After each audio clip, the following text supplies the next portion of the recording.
তোমরা তো সবাই জানো আমার মেয়ে হয়েছিল অগস্টের 21 তারিখ আর আমি বাড়ি এসেছিলাম 26 তারিখ। মাঝখানের এই 5টা দিন নার্সিংহোমে থাকাটা আমার কাছে খুব টাফ ছিল, কারণ আমি এই নার্সিংহোম হসপিটাল ব্যাপারটাকে খুবই ভয় পাই।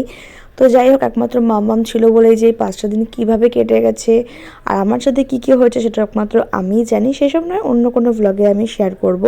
তো এটা হচ্ছে আমার মেয়ে আর আমাকে বাড়িতে নিয়ে আসার দিন। সেদিন আমার বর, আমার বোন আর আমার একটা পিসি শাশুড়ি আর ছোট্ট একটা ননদ মিলে গেছিলো আমাকে আনতে।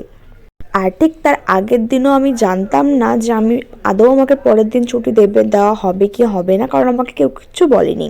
আমি শুধু নার্সদের জিজ্ঞাসা করতাম আমার ছুটি কি হবে কালকে, ওরা কিছু বলতো না, বলতো এখনও ঠিক জানি না।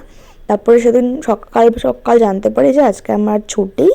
আর আমার মন তো আনন্দে একদম আত্মহারা হয়ে গেছিলো, কারণ বাড়িতে আসার একটা আনন্দই আলাদা না, কারণ এতদিন ওখানে ছিলাম। আর আমাদের নার্সিংহোমের পরিষেবা এতটাই ভালো ছিল, ওখানটা ছেড়ে আসতেও আমার একটু খারাপ লেগেছিলো। ওখানে অনেক বান্ধবীও হয়ে গেছিলো আর কি, পাশের বেডে যারা ছিল তাদের কথা বলছি। আর আয়ামাসিগুলো খুব ভালো ছিল, ওরা অনেক টেক কেয়ার করেছে আমার এবং আমার মেয়ের। তো সব মিলিয়ে একটা আলাদা রকম এক্সপিরিয়েন্স। তো যাই হোক, এখানে আমরা গৌরাঙ্গ সেতু পার করে এই সুন্দর পুজোর একটা মরশুম ছিল তখন, সুন্দর পুজোর এই মেঘলা ওয়েদার দেখতে দেখতে আমি আমার মেয়ে আমরা সবাই মিলে বাড়ির দিকে চলে আসছিলাম।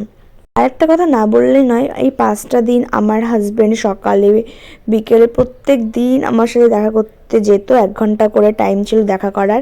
আমার সাথে আমার মেয়ের সাথে দেখা করতে যেত, আমার বোনেরা, আমার মাও প্রায় দিনই গেছিলো।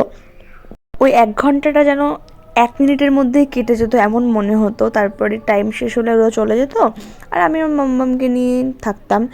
তো অবশেষে ফাইনালি বাড়ি যাচ্ছিলাম, তো খুব আনন্দে ছিলাম সেদিন। এই দেখো আমার মাম্মাম প্রথম তার বাড়িতে এসছে।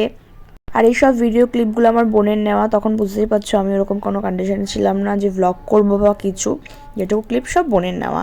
এই দেখো মাম্মাম তখন প্রচণ্ড ঘন ঘন ঘুমাতো। তো এই যে মামারা এসেছিলো দেখা করার জন্য, মিমি তো ছিলই সবসময়। তো এরকমভাবে আমাদের ভিডিওগুলো করা ছিল।